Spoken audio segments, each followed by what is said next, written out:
Welcome back, everybody. So I've got another interesting mechanical keyboard in front of me. This is the Velocifier T11, and it goes for this transparent look that's really interesting. And as far as I'm concerned, they're the first ones in the mechanical keyboard industry that went for the transparent look around the keyboard. It comes in at $40, so it's also very affordable. And of course, I'll be giving one away. All you gotta do to win is 1, subscribe to the channel, 2, like the video, and 3, comment that you want it. And when the video reaches 5,000 likes, I'll announce the winner in a comment down below.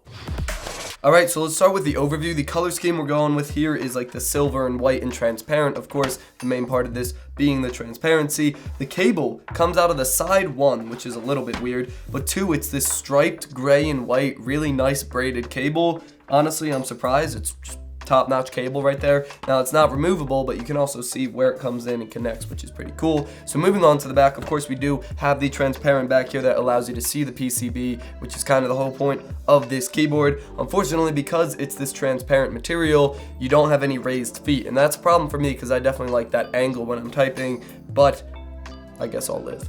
Moving on to build quality, so obviously the whole thing is made out of plastic for the most part because this whole transparent material is just a clear plastic. However, the faceplate here is metal. Now, it's good that they chose metal to put in there because at least it's some metal in there, but the faceplate would have been the coolest part to have be transparent. Yes, it's cool to have the casing and the sides and the back transparent, but when I'm typing, I still can't see the PCB through the front, so it would have been cool if that faceplate was transparent. In terms of the layout, we're looking at a very standard full-size keyboard layout, including the numpad. Not really too much to say here. I like it when companies don't mess with things that aren't broken. Talking about the keycaps, these are ABS keycaps, so they're not PBT, but they are double shot ABS keycaps, so they're pretty solid, and they feel good in the hand. They don't feel like they're not going to pick up too much grease, or slime, or sludge, or grime, or grease. We're good. Okay, so moving on to the LEDs, and this is borderline the most important section of this video. It's not RGB. These multicolor are just, it's by row, so you got red, green, orange, purple, another lighter orange, and blue. But they do have some built-in modes that like you can do ripple or snake or explode or reaction typing. I just keep them all as on. But the problem here is that if they made the faceplate transparent, like I mentioned before, these LEDs would look so cool because it would be going through transparent material and it would be reflecting everywhere. But the faceplate is metal and not transparent. So I guess we're one step in the direction of a fully transparent keyboard, but we're not fully there yet. Not yet. Moving on to the switches. These are brown knockoff switches. I believe the company that makes it is Zorro. It's a weird font on the switches, so I can't really tell. I haven't gotten a brown keyboard in a while. And if you don't know what the brown switches are, basically you still have a bump in there, a tactile bump, but there is no audible click like there is with MX Blues.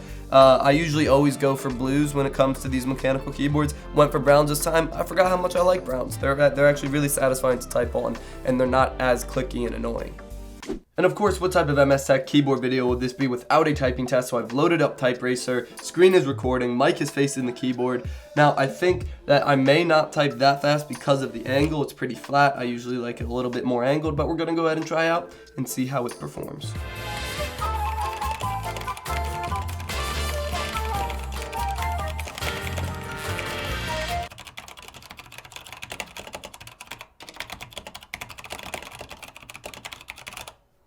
"122 words per minute. I guess the angle is enough, just with the built-in angle. That's very good stuff. Conclusion time. As a proof of concept, this is a pretty cool keyboard, and it has one thing really going well for it. That's the price tag. $40 is very affordable for a full-size mechanical keyboard, so even despite any shortcomings it has, that's pretty awesome.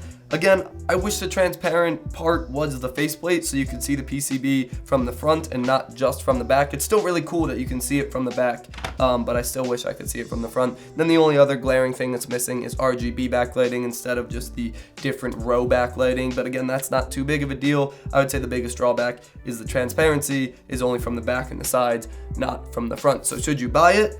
That's up to you if this would fit in your setup. If you have a white or silver themed setup, or even a black theme setup, this could accent that really well and look cool. The transparency definitely adds a nice like double take effect that people just need to look at a little bit longer because this definitely does not look like your everyday keyboard. That's all I got. Thank you for watching. Subscribe to see more content. As always, stay classy.